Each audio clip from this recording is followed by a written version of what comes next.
Let me get this straight. So he kills this girl's father, cuts off the guy's face, and is wearing it as a mask while he makes out with her.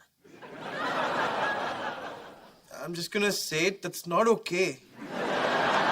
Parker's winter's there. Worn out version of yourself. Too tough to fall.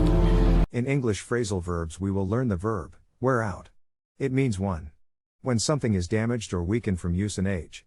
Examples: the carpet looks worn out, we should replace it. The brakes on my car are really worn out. I'm afraid I'm going to get in an accident. 2. When something or someone makes you very tired. Examples: I need a holiday.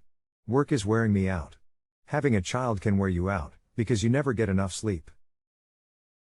Now, let's see how wear out is used in real life. Let me get this straight. So he kills this girl's father, cuts off the guy's face, and is wearing it as a mask while he makes out with her. I'm just gonna say it, that's not okay. Worn out version of yourself. Take the test at accent101.com to find out si sabes inglés o hablas inglés.